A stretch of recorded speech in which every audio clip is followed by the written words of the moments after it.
Welcome back to the Maximum Lawyer Podcast. I'm Jim Hacking. And I'm Tyson Mutrix. What's up, Jimmy? Tyson, we've been spending a lot of time together lately, mostly in the guild, doing podcasts, doing Q&As. It's been a good week. Lucky you. It's a good week for you. Oh, dear Lord. How you been? Doing well. I'm a little tired this morning. I don't know. I was a little, when I got up, I was just really groggy. I don't know, but I guess it's just been a long week. It's a weird week because you had the short week, and so the days are all off a little bit. Yeah, that threw me off, but I'm on the my third day of getting back on the Miracle Morning. So I've been up since 5, got a ton done already. I'm feeling good, and I'm excited about our guest today. Do you want to go ahead and introduce him? Yeah, so our guest today is Matt Granados. Hopefully I said it right, with Life Pulse Inc. How you doing, Matt? Doing well. How are you guys doing? Doing great. Matt, so you were introduced to us by our good friend Joey Vitale. Why don't you tell everybody a little bit about yourself and what you do? Yeah, so Joey told me about what you guys are doing and said that we should connect. Life Pulse is a company that we started. It's a consulting company that I like to tell people we accidentally started. So it came up from when my wife and I got engaged. She knew that marrying me was going to be difficult, being an entrepreneur, but she didn't realize how difficult that was going to be. And she came to me and said, "Hey, you're a little crazy, a little crazier than I thought. How do you manage all this stuff that's going on in your head?" And I said, "Well, it's easy. Every Sunday I ask myself these same 9 questions." And she looked at me like I was crazy, and I just assumed everybody did something like this. And I've been doing it for decades. And she asked if she could use it and we could share it together. And I always joke, being kind of like a self-growth nerd, it was the sexiest thing anyone's ever said to me, right? When she asked if she could use my system with me. So we started using it, and I realized how amazingly disconnected I was with my wife. When I would have answered almost all of her questions incorrectly. We started using it. I started using it in one of my companies, where it's a very unique sales business, where we would hire individuals off Craigslist who weren't the most motivated individuals or the most productive individuals, and we were able to build a $40 million sales organization. So we took that, converted it, and started teaching the system to our sales reps, teaching the system to our warehouse managers. And one thing led to another. We realized that there's a lot of value in the system that I've been using that I never shared. Eventually got reached out to by a Fortune 500 company, and they told me that this little book that I had solves their biggest personnel problem. Would I be willing to talk? So I obviously, as an entrepreneur and an opportunist, I said, absolutely, I'd love to. I had no clue what I was solving or what we were going to talk about. And they told us their biggest personnel problem is that they can't connect their corporate desired metrics with their individuals' desired lifestyles. And I said, well, that's interesting. Who else has that issue? And they said, almost every business owner out there has that exact issue right now. I said, how'd you used to solve it? They said, we used to just throw money at the problem and people would go away, right? You give them a big enough paycheck, they'll stop. So what happened, I went home from that meeting, talked to my wife, who originally told me I have too many ideas, and blamed her for starting Life Pulse. And that's how the company started. So it was all based on this little book that you see over here, this LP, that it's a 9-part planning system, which then led to us writing a book with based on some of the clients we've worked with. So we've worked with Google, Twitter, the United States Air Force, all the way down to individuals, small business owners, attorneys, doctors, you name it. Anybody who considers their time to be valuable, we work with, which led us to write this book, Motivate the Unmotivated, that's actually coming out later on this year. And that's the story behind how we, or why we do what we do. What we actually do is, our whole goal is to bring intentionality back to life. You were talking about the Miracle Morning, what Hal's done there, I think is amazing. I love that system. I think it's great for everybody to have a cadence like that. What we found is a way to do whatever system you're trying to implement, how to actually, we teach the how to the what. A lot of people learn what to do. We show how to do it. And part of it is because as an entrepreneur, my whole job is to create systems that are more efficient than something else in order to bring value to a customer. And that's what we've done. So we do the unbreakable foundation, which is building an individual's bandwidth while minimizing their stress. And then we also have a program where we call motivational management, that we teach people how to build sustainable motivation in their life and all the people's lives around them. And then we also do what we call a 90-day goal rush. And that's my favorite one, because that's with our highest producing clients, where we take them on a 90-day journey, whatever goals they want. It's a 3-month program, and we guarantee results. Otherwise, we give them their money back. So based on what we've done anecdotally, and obviously research came to back it afterwards, we realized our system works really, really well, and we travel the world teaching it to as many people as want to hear it. So I find the title of the book fascinating. Motivate the Unmotivated, the Proven System for Sustainable Motivation. It's a great title. I love it. And I think it strikes a chord probably with everybody. But something that you talk about in general is strengthening your personal foundation. Yeah. Can you talk about that and why it's important? Yeah. A foundation is something I think all of us, as we become successful, which if they're in this group with you, either A, they are successful, or B, their goal is to become successful. Once we hit kind of a point of, hey, we're cool with where we are, we're okay with where we are, we tend to forget all the things that got us there. And I'm a true believer that fundamentals, there's no new fundamental. I mean, they've always been there. We tend to forget to do them. So if you don't have a strong foundation, and we all know these stories, we've read these in multiple success books. If you don't have a strong foundation, when something comes your way, it's going to throw you off. So by increasing your bandwidth, right, and pulling more on your plate, if you don't have a strong foundation, that's like putting more weight on a something that's made out of spaghetti sticks and marshmallows. Eventually, it's going to break. So how do we build that foundation? Well, we start with the individual. So if you sit there and say, my company's having issues, I can almost guarantee you a large majority of those issues are coming from what's happening between your ears and what's happening in your personal life and what's happening in the relationships in your life, what's happened physically with your body. And because of that, we've created what we've discovered as the 4 vital signs of fulfillment. And that's what we work on with every individual. It's how are you growing? It's internal, physical, relational, and professional. How are you growing your mind? How are you growing your body? How are you growing your connections? Then obviously, how are you growing your career? And if you don't focus on those 4 evenly, it's like driving a car without having proper air in all 4 tires. All right, Matt, do you think everybody can be motivated, or do you think that there's some people who, no matter how hard you try, you can't get through to? Yes, everybody can be motivated because innately we are designed to have desires.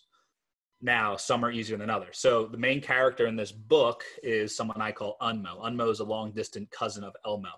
For legal reasons, we didn't get full rights of it, so please, attorneys, just back off. But you get the point, right? And Unmo, hasn't shaved in days. He's always a little bit back. And we all have Unmos in our life. What tends to happen is motivation is not a character trait, it's a state of mind. And when you recognize it as that, to all my attorneys out there, if it's just a state of mind, we can change that. And that's something that's really meant a lot to me, is that why would somebody not be motivated? And the reason people are in that unmotivated state of mind is because they aren't able to connect their actions with their outcomes. And that's what we do with the entire program, is we teach people to find what's called PVTT, and that's personal value tied to task. And when you find what that personal value is tied to your task, that brings worth to the actions to be taken. Too many times we throw stuff at people trying to get them to be motivated, and it doesn't work. So the hardest person right now in my life to get what I want them to do is my daughter. My daughter is 3 years old. She's got a genetic mutation that's causing her to have early onset muscular dystrophy. And she can't walk, can't crawl. She's basically immobile. And I use this as an analogy because it's what's happening in my life right now. And I truly believe if I'm going to be walking and preaching this stuff, I better be using it. To kind of answer a caveat to your question, Jim, there are these things called motivational boundaries that you can only push people to a certain limit before we have to take a step back, let them catch their breath, and let them move forward. I could use every motivational trick in the world to get my daughter to walk. It's not going to happen, right? I have to push her and then let her relax, and push her and let her relax. And it's all about bringing people to the point right past the stress line, and then giving them a chance to get the reward, enjoy it, and then give them another target to hit. So it is a constant movement of, I call it moving the food bowl. How do you herd cats? It's literally, you just have to move the food bowl. That's the only way you can herd a group of cats. So this is the same way when you're motivating somebody, is find out what food they want and put the food bowl where you feel it needs to be so they can at least reach it. And then once they reach it, don't move it right away. Let them enjoy it. Let them eat for at least a second. So Matt, let's say that you've got a group of unmos working for you. What are some simple solutions for motivating your herd of unmos? Okay, so the philosophy of fire, fast, hire, slow, right? which is what you'll hear in most books, I get, and as an entrepreneur, I've done. But I don't like to fire people if I'm not giving them a system to succeed in. Does that make sense? Like, I think we start blaming unmos for things that we can create. Yeah, the first thing that people want to jump to, fire the person, and usually it's the system that's the problem. And the cost of firing somebody and rehiring is not worth the investment it would take to actually do what we teach to do. So how do you take care of a group of people like that? So if we were to come in and do our motivational management program, the first thing we would do is we would do what we call our motivational catalyst assessment. So motivation I relate to is like a pilot flame in a furnace. Is if it's managed properly, it does exactly what you want. Keeps your house at the right temperature, all that stuff. If it's not managed properly, it blows up, right? I mean, it's not any less dangerous than any other flame. It's just managed. So how do we do that? We find the motivational catalyst. A catalyst is something that triggers motivation.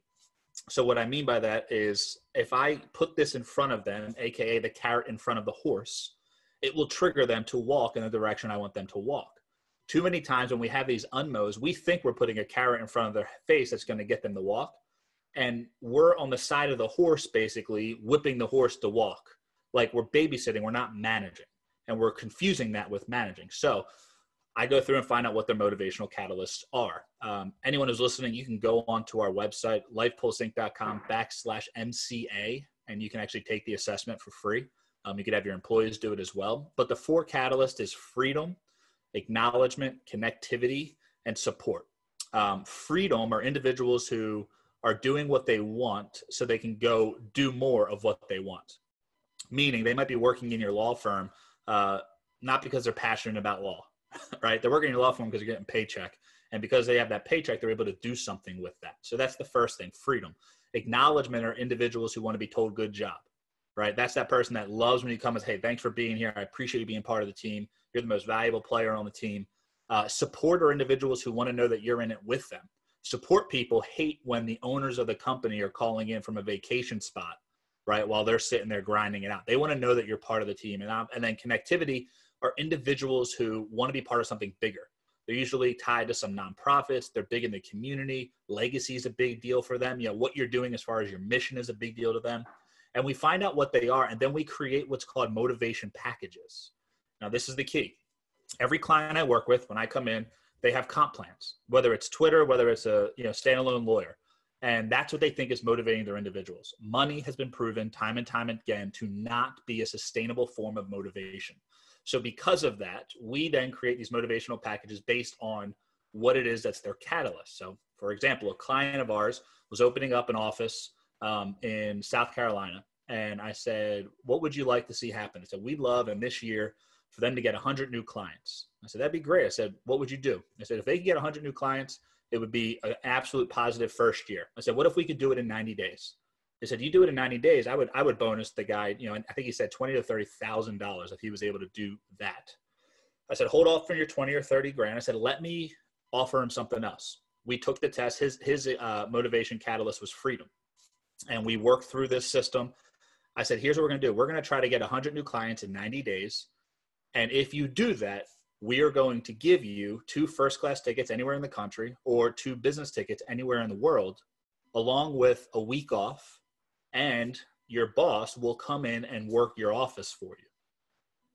This guy literally hit the goal in 45 days and then took a flight from South Carolina, first class, to Miami, Florida. This entire program that my client was going to offer 20 or 30 grand for ended up costing him 2 grand because he ended up paying for his hotel. And he felt so bad because he was expecting to spend so much. And that's how the system works. It's not about forcing people to do things. It's about taking time to understand who they are and then actually giving them what they want. Another idea we've done with clients is let your employees think of a bucket list item and put that out there. And then the company pays for that item to happen if a specific goal is reached. And then we work with the clients to obviously figure out the ROI to make sure that we're not, throwing 10 grand at something that's only worth 2 grand. Matt, what's been the hardest client problem for you to solve?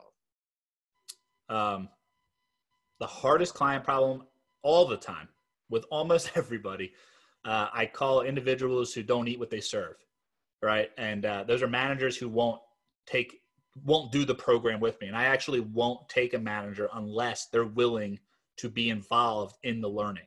So one thing we do with a lot of the higher up managers in a company like Twitter is we call it the bridging the gap. And what I do is I coach the manager and I train the team. And I use the manager as the example. So too many times people will come and, hey, come on in. My team really needs this program. All right, cool. Where are you going to be? Oh, I got a lunch I got to go to. Well, then I'm not coming in.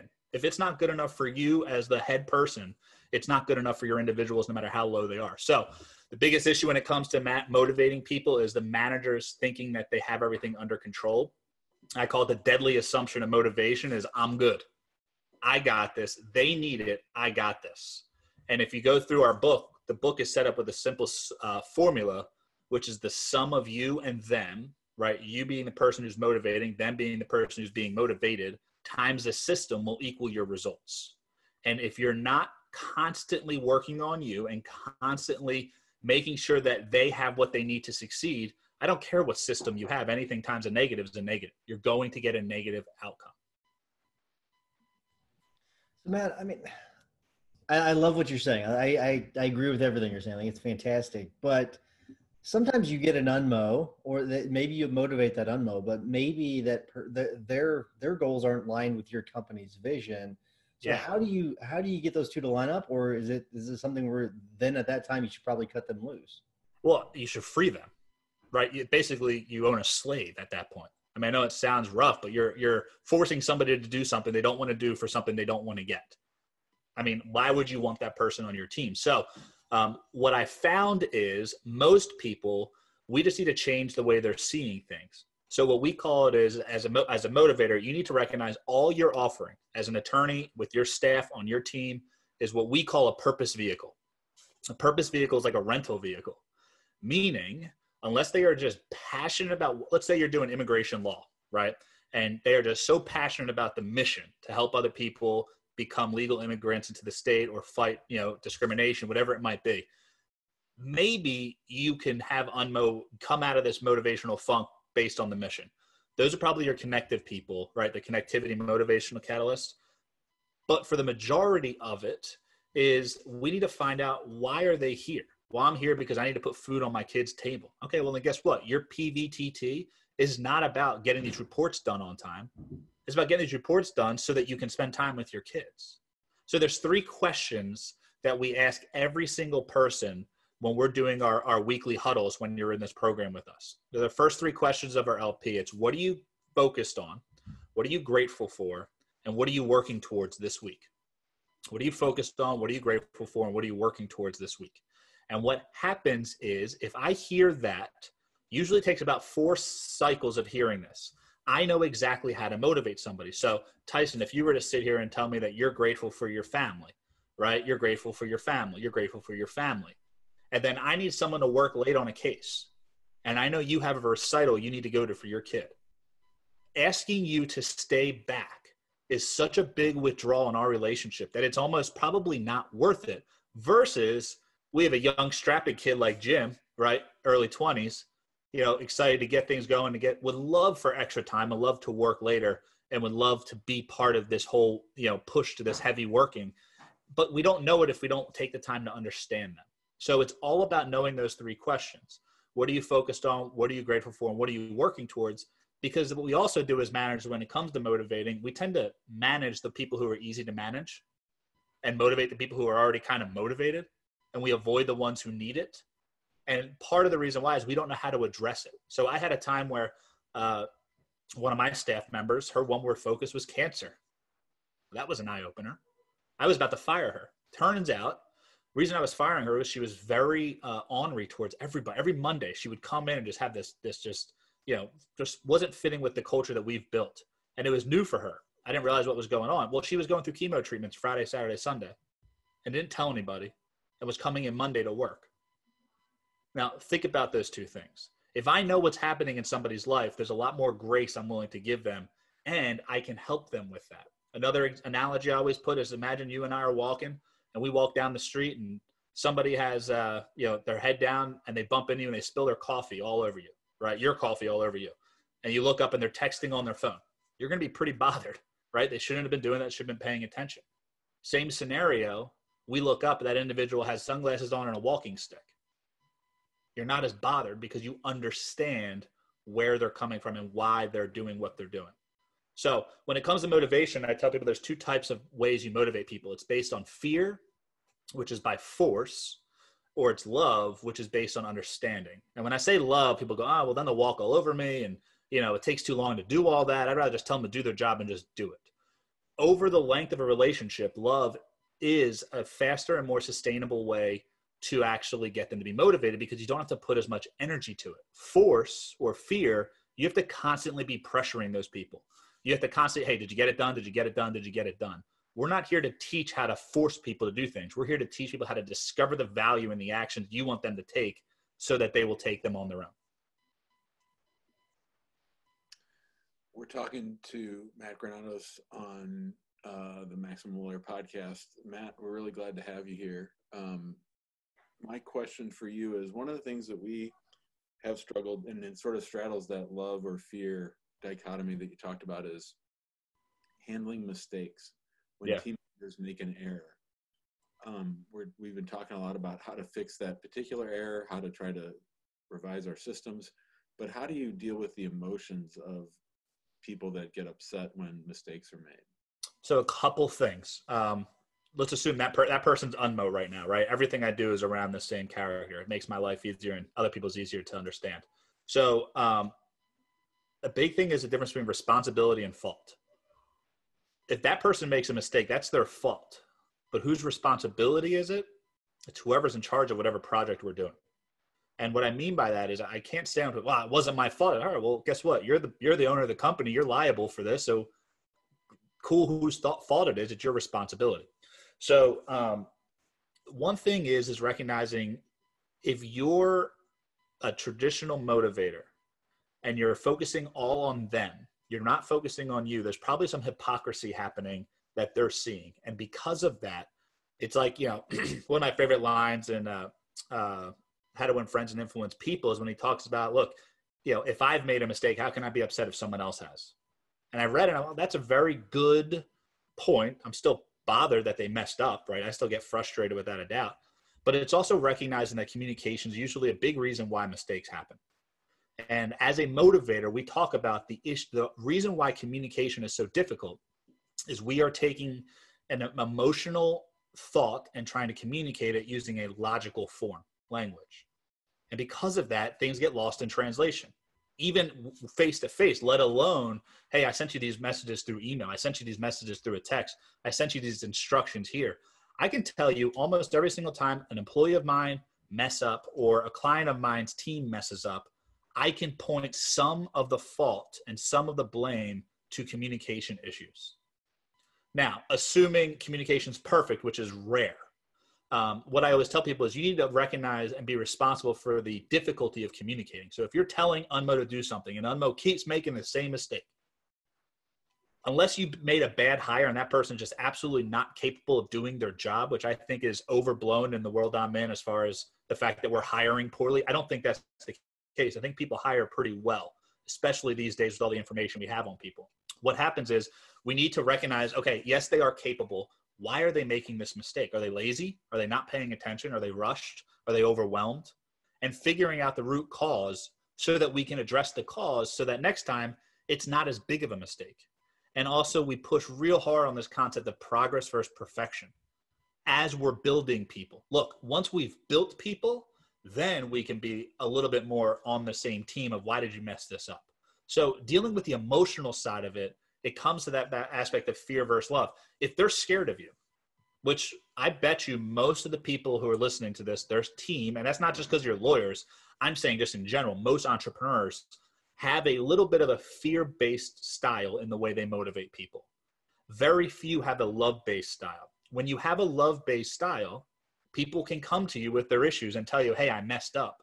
How do I correct this? How do I do this? So if they're getting emotional because of a mistake they've made, there's a high likelihood that the relationship that you have with them is more of a fear-based motivation than it is a love-based. And part of that fear-based, here's what I would say, is it always defaults to fear-based because they're scared of not getting a paycheck. So unless you're putting a love-based option out there, and again, love is not, being super soft or cuddly. love is a very, it's not always an easy thing to do. It's not always a nice thing to do. It's what's best for the individual you're working with. So, Matt, I have a question that I normally ask lawyers, but I don't think I've asked it to a non-lawyer yet. But you All right. really you seem like you have your shit together. So I want to ask you this question, because it's going to make you think a second. Because you really do look like you have everything together and you're highly motivated and everything. But what is it that you struggle with the most? I can't spell, but that's just something I've always had an issue with. So what's something there's a lot that I struggle with. There's a lot of flaws that I have in general. What I would say I struggle with is I ready, fire, aim. I take action way faster than I should. And if I would just take a step back and breathe, right, I would make way less mistakes. It's kind of the way I've always designed everything I do is just, all right, get it out there, get it in front of people, take the beating of how bad it is, then perfect it and get another version, get another version, get another version. Where other people do the opposite. They're paralyzed by thought. So in the rare times that I would say that I do this, where I push things too fast, I'm comfortable with that. Where I make the mistake is assuming other people are comfortable with that. So for example, my wife, right? I'm assuming, hey, let's go back to what we're dealing with my daughter, Natalie. I want to go to every potential medical person. I won't even say doctor, right? I don't care if you're a guru in a mud hut. Like, if you think you can help her, I want to go talk with you. My wife didn't like that because she knows me, right? I'm out there. I like this person. I'm stroking a check before we leave. We're going to get started. She wants to think through it. So I had to explain to her that just because I get excited about an idea does not mean I'm going to take action right away. And she was very clear to show me all the times in the past that I've done that. And it's right. So that would be my biggest issue. My biggest flaw is I take action sometimes too fast. And if I were to take a step back and think a little bit more about it, it probably wouldn't be as much of a struggle going forward. But when it comes to motivating myself and the topics that I teach on, it's hard because I always say if you become what you want to become, it's hard to avoid it. If you try to be something you're not, it's hard to do it. And one thing we do is by making this book here, it's a 9-part system every day for 7 days a week. It literally takes about an hour to do, and it spits off what we're finding with users an extra 15 hours a week of productivity by going through this system, right? So when you have a lot of margin in your week, you can make up for a lot of the faults and issues that you have. With that, we're talking with attorneys here. I don't even know what the average attorney charges, right? I know mine charges, well over $500 an hour. So I try not to call them if I can avoid it. But you start talking 15 hours a week more of billable time or productivity, and think about the teams that you have underneath you. I mean, the ROI on this type of stuff is crazy. I don't care how long it takes to get that to be part of your culture. You bring productivity and motivation as part of your culture, it's going to change what you're doing.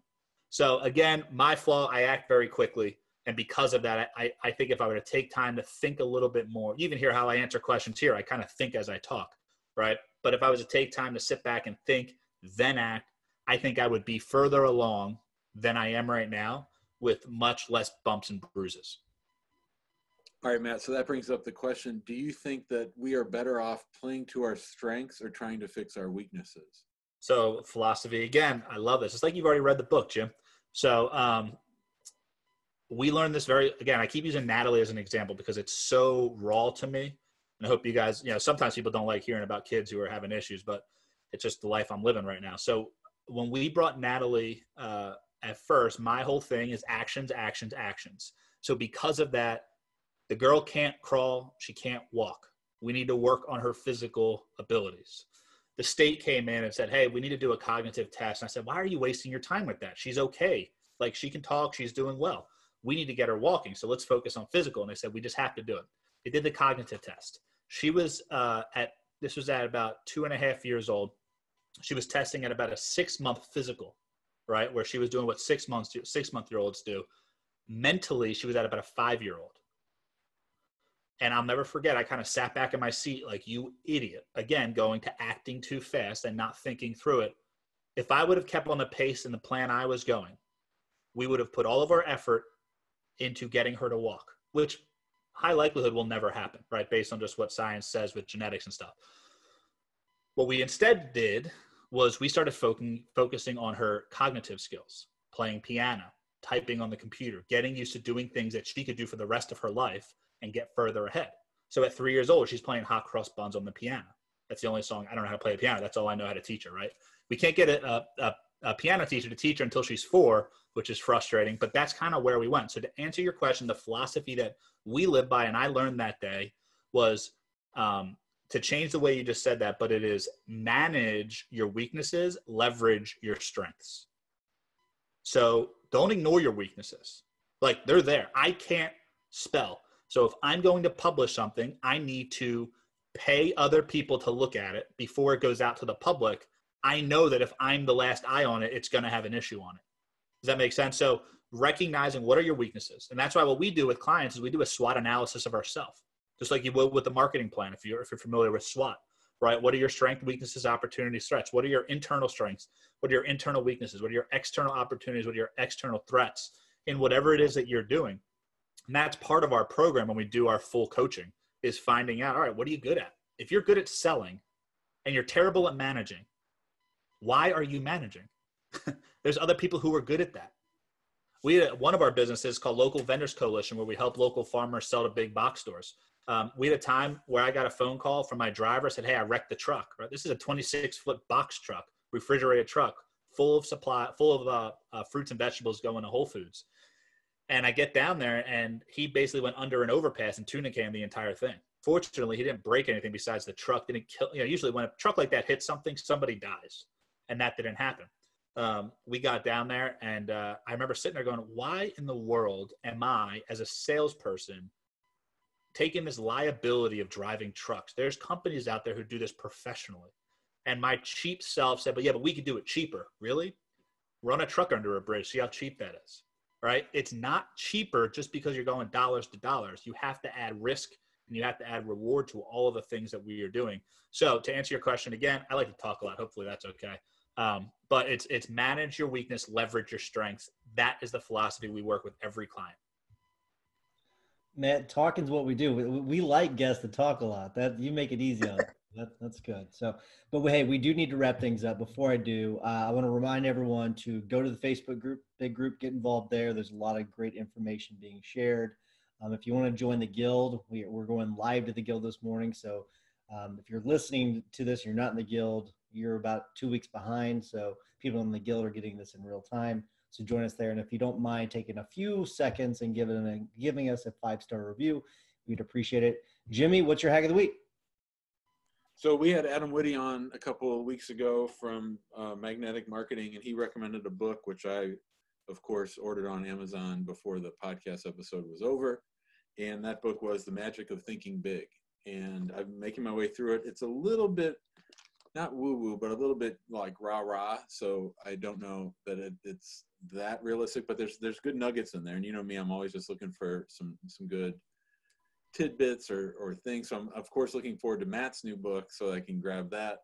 And, so The Magic of Thinking Big by David Schwartz. I was thinking the exact same thing whenever I saw that Matt was coming on. He was like, "This is Jim's guy, man. It's the woo woo and the rah rah is all Jimmy." So, hey, Matt. So we always ask our guests to give us a tip or a hack of the week. It's a podcast, a book, inspirational tip, whatever it may be. It could be any tip that you might have. So do you have something for us? An inspirational tip. I always joke because my topic's motivation, but I'm not a motivational speaker. I don't teach people how to get excited. I teach people how to stay sustainably excited. So the hack of the week is to live your life 7 days at a time. If you're day to day and you're doing day-to-day to-do list, you're going to fail almost every day. The day's too short. If you do monthly planning, that's fine to kind of get your brain right. But when it comes to execution, 7 days at a time, and there's 2 reasons why. Number one is because a week is linear, meaning if you can't get something done on Monday, you have time to finish it on Tuesday. Number 2 is the finish line is close enough where you feel the pressure.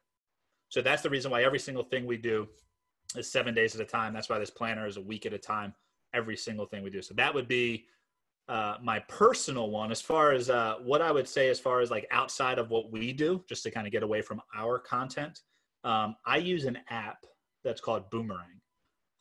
It's not the one on Gmail.